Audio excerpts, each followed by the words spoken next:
Oh, today's is Nazir Daf Lamed Beis, Nazir 32, and we're going to start on the bottom of Lamed Aleph from the Beis at the Mishnah. Misha Nadar ben Nazir.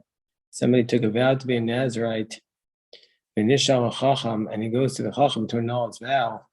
The Asher, and the Chacham said, "No, that you're still a Nazir. Mona Mishash and Nadir." And he has to count his Nazirus, meaning to say the whole time he had been drinking wine, etc. But the Chacham says you're still a Nazir, so then he counts from the time he took the vow. And we don't say that his Nazir starts from when the Chacham told him that he was a Nazir. Nishal Chacham v'tira, but let's say the Chacham didn't know its vow, and Haisalo behema mufreshes, if he had an animal that had been designated to be a korban, the animal goes out and grazes in the flock. The animal becomes not sacred anymore. Amru Beis Hillel Beis Shammai. So this is in the context of last Mishnah, which said Beis Shammai said hektish betalos is hektish, and a mistaken hektish is hektish. So Beis Hillel says to Beis Shammai, how can you say a mistaken hektish is hektish? Yatem modim b'zeh. Don't you admit you hektish betalos that this is a mistaken hektish because he made it consecrated because he thought he was a Nazir, and then in the end he wasn't. And we see Shatetze v'tira ba'adir, and we're saying it goes out and grazes in the flock. So Amram Beis Shammai says yatem modim. So meaning to say Beis Hillel is questioning Beis Shammai. How can you say hektish b'talos is hektish when here we say it's not hektish? So Beis Shammai responds to Beis Hillel yatem modim. But I'll give you another example where you say hektish b'talos is hektish. Don't you admit by a case where there's a din of meiser behema that 10 animals, that every 10th animal that comes out through you're supposed to take all the animals that are born and you push them through the flock. The first one you say this is for me, the second one's for me, then the 10th one you go is for Hashem. But let's say in that circumstance we have a din, we have halacha b'mishata, somebody made a mistake.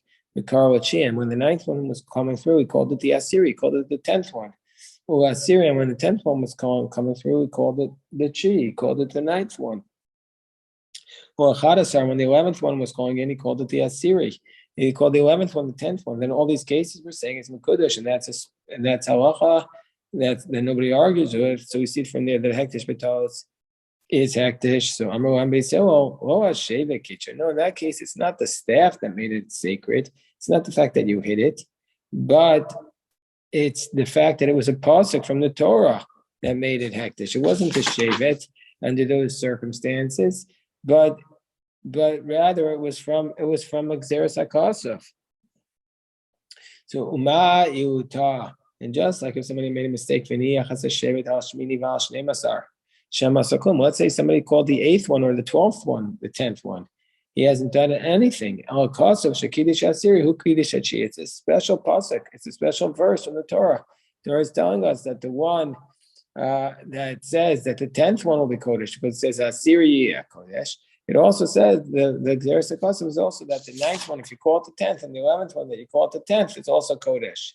So that's a special din, as it says this Gemara in Bechoros Samach HaMabeis. So we see from here that this is a special din by this case. So that's how Beis Hillel responds to Beis Shammai's question. So the Gemara says Mani Masnis, and on the top of HaMabeis Amid Aleph, the Gemara says, who is our Mishnah like? Well, Rabbi Yossi or Rabbanan. Our Mishnah is not Rabbi Yossi and it's not the Rabbanan. Our Mishnah that says that if you start if you didn't realize you were a Nazir and you were drinking the wine all along, and then come to the Chacham and the Chacham says you're a Nazir, I'm not annulling your vow, that you just continue counting and you don't have to start over. Who's our Mishnah like? It's not like Rabbi Yossi, not like the Rabbanan, because we learned to the Brisa, the Tanya, we learned to the Brisa.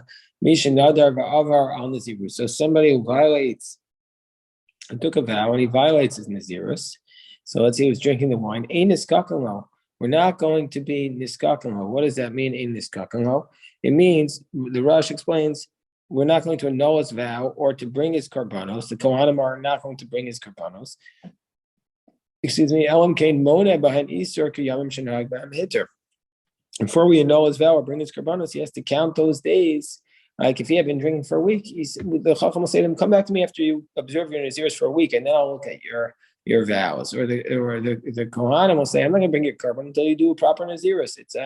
It's a kinas almost. It's like a punitive damages. We say you have to count from the beginning.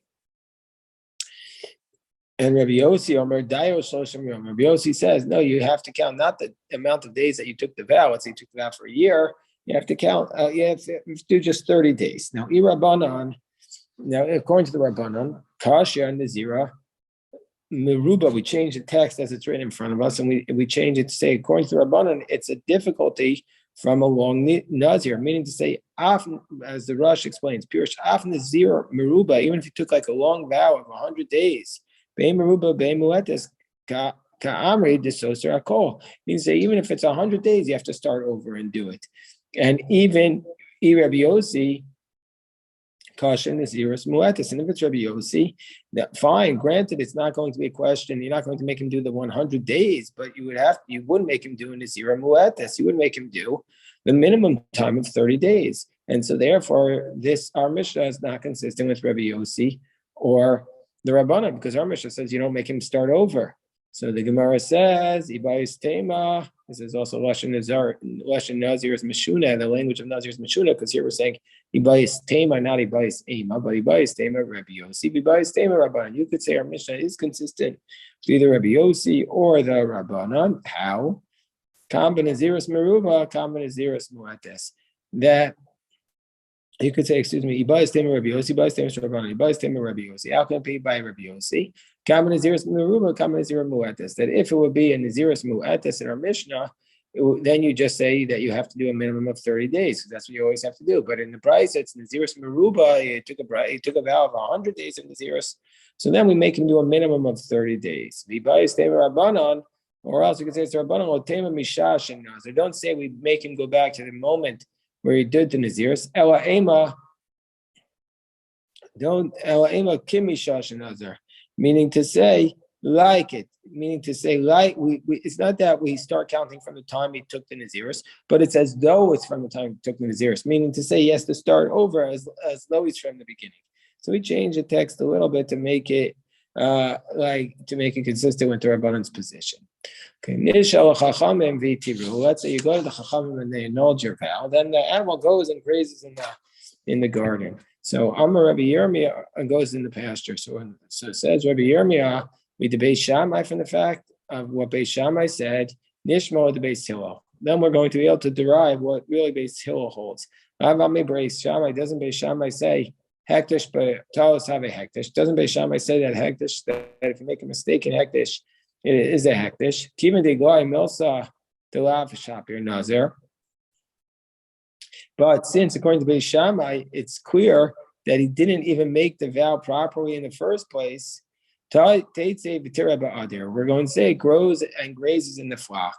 But from the fact that Beis Hillel nami afagav, so also according to Beis Hillel, that even though Beis Hillel says Tamura b'talos ave Tamura, even though we have a general principle like we saw in yesterday's daf, that by a Tamura, by an animal which you exchange with another animal, with its sanctity, that even though we say in that case that if you exchange one Tamura with one animal with another animal to make it a Tamura, even though you made a mistake, you said I had meant to do it with an oil, I said I did it to a shlamim. Even though we say that in that case it's a Tamura, hani mili hecha de isei leikar hektish. That's only where the first animal there is hektish. Avohecha de misakar ikar hektish, but where we uproot the main hektish, then under those circumstances, it's akar nami tamura. Under those circumstances, we're going to say we uproot also the tamura, we uproot the exchange. And so that's just like Beis Shammai says that the hektish b'tos is not hektish in a place where you uproot it from the beginning. So too, Beis Hillel would say that tamura b'tos is not a tamura where you uproot it from the beginning. Okay, so then we say the next piece, it says, Amar Mariatem Modem Shilu Karo Chi Asiri. So Beis Hillel says to Beis Shammai, you yourself would admit that if you call the 9th one the 10th, or the 10th one the 9th, both are hektish, or the 11th the 10th, that all three of them are hektish. I think where it says Itmar Meiser Rav Nachman Amar. So we learned when it comes to Meiser, Rav Nachman says Ta'uso v'lo kavanaso. That when do we say that the 9th one is if you call the ninth one, the 10th one, the ninth one is also holy. That's where you did it as a mistake, but not if it was your intent to actually make the ninth one your meiser behema. That if you intentionally did it. If you did it by mistake, it's only the kol shekain kavanaso. And for sure, if you did it intentionally. So Rabbi says, Rav Nachman, according to you, say ta'usa vo kavanaso, that this halacha only works if it was done by mistake but not intentionally.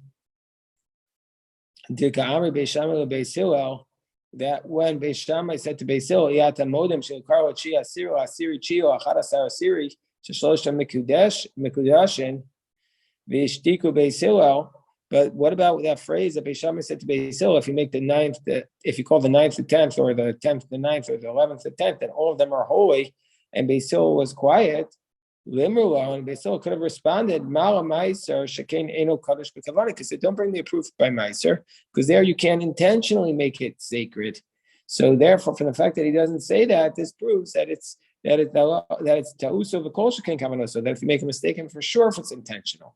So Amar Rav Shimon bar Ashi, no, hainu taimidu amalan kavachomer, hainu taimidu amalan. Now this is the reason why Beis Hillel didn't respond like this to them. Because the imkain limrulon, the kavachomer who uma meiser sheino kadosh b'kavana kadosh b'tons. Because he said I could have said a different kavachomer.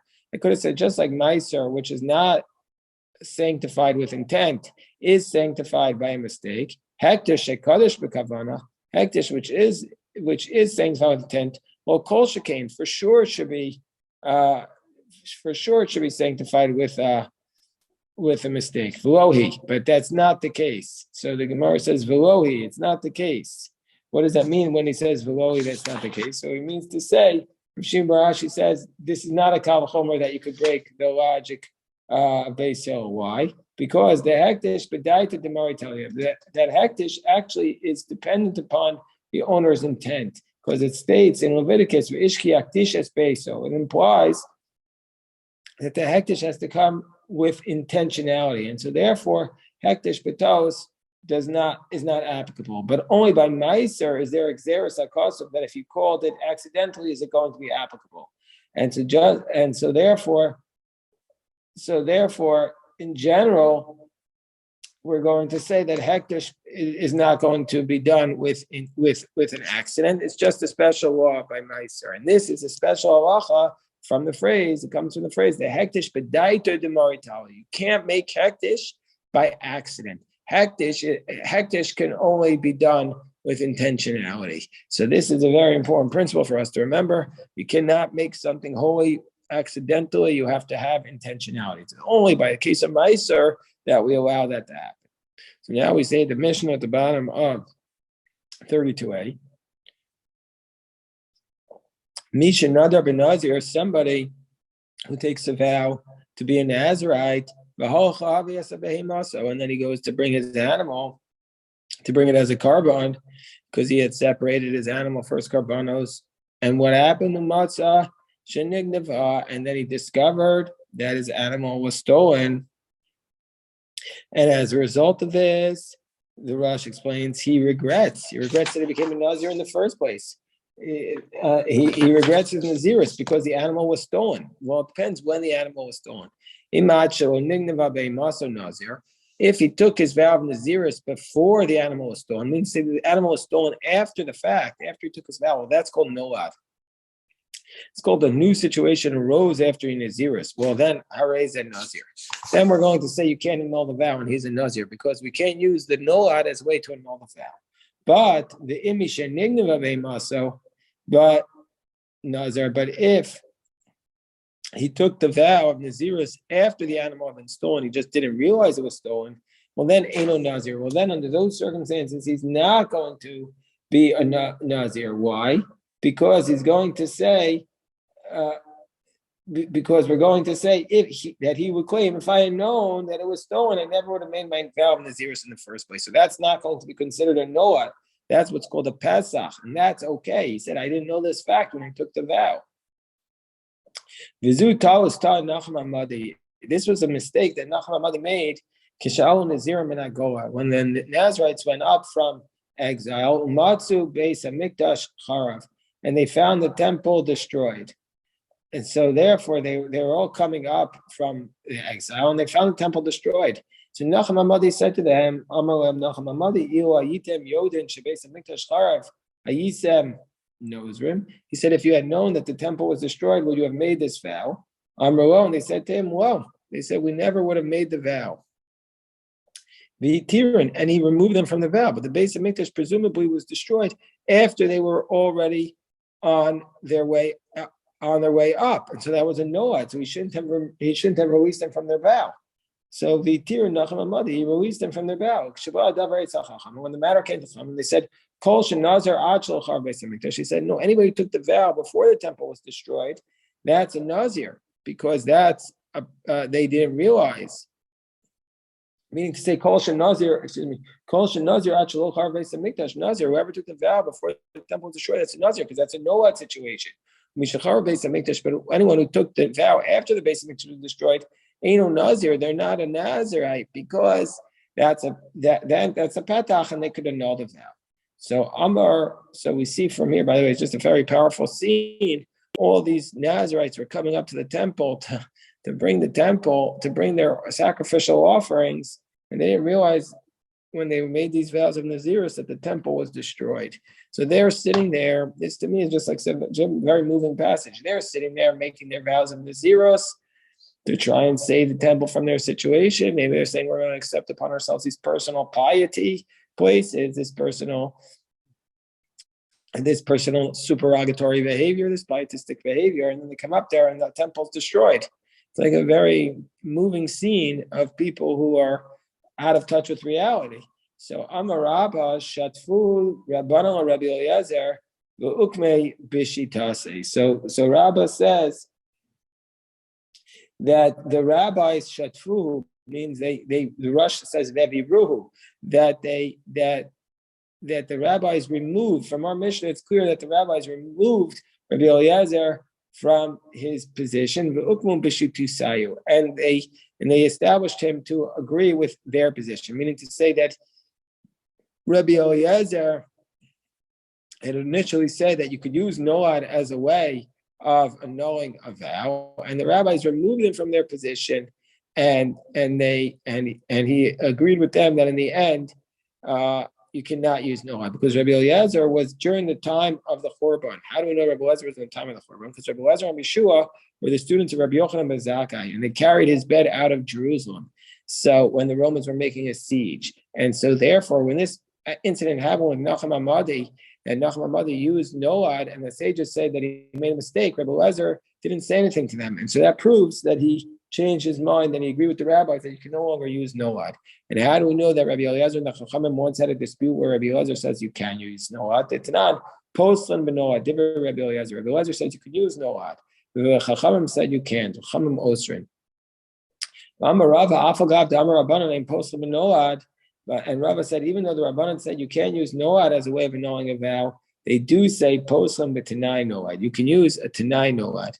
You can use a conditional noad, meaning to say that something was conditional. And the Gemara is going to say, what's this conditional noad? What's this conditional noad? The Amrilon that you say the Chachamim who annul the vow that this person that the Chachamim who annul the vow of the Nazir that he accepted this Nazirus prior to the temple destroyed. You could say to them, Ilu asa inish, you could say to them, if a person would have come to you and said to you, if a person would have told you that the temple was destroyed, would you have made this vow? And if they said, no, we wouldn't have, then you could annul the vow. Amar Rav Yossi said, Rav Yossi said, if I would have been there at the time when the Chachamim said this to Nachum Hamadi, I would have said to the Chachamim, why are you telling me that the destruction of the base of Mikdash is considered noad? Meaning to say, the rabbi said that the destruction of the base of Mikdash is a new, unforeseeable activity. And I would say, of course it's foreseeable. It says, Heichel Hashem, Heichel Hashem, Heichel Hashem. It says in Jeremiah says, Al tiftachu lachem el divrei hasheker lemor. Don't be like those people who deny that the temple could be destroyed, saying, Heichel Hashem, Heichel Hashem, Heichel Hashem, Imach. Meaning to say, and Rav Yosef says, it says Baruch Hashem 3 times. Zeh mikdash rishon, mikdash sheni. It's referring to the fact that the wicked ones were saying that if the temple be destroyed, then it'll be built a second temple. And the third time it says Heichal Hashem, that they were saying that even if the second temple be destroyed, they were going to build the third temple. We see from this, people of that generation knew that the temple was going to be destroyed. So Gemara says, yeah, they knew that the temple would be destroyed, but they didn't know when. So it's such a powerful idea. They knew the temple would be destroyed. So it's not a nolad. It's not a nolad. You can't say it's unforeseeable that the temple will be destroyed. They knew it was being destroyed. Yeah, okay, but they didn't know when. Gemara says, but Abaye says, but they did know when. Amar Abaye, but we have a verse from Daniel, Shvuim Shivim Nechtach Alamcha Val Ir Kadshecha, meaning to say that it was decreed, and this is how Rashi understands it, that there were 70 sabbatical cycles that the temple would be in existence until the second temple. And so therefore, the second temple was destroyed. And so therefore, they knew when the temple would be destroyed, and after 490 years. And so therefore, it wasn't a surprise. Yeah, but they didn't know Bakati Miyadina Bahayoma. And they didn't know what day it was going to be destroyed. And this is like the case, when a person knows some bad news is coming, and they're still shocked. Why? Because you didn't know it was going to come on that day. You didn't realize it was going to come on that day. So therefore, we'll stop here for today's Daf Yomi, and we'll pick this up, God willing, on Shabbos. We'll do it again at noon today.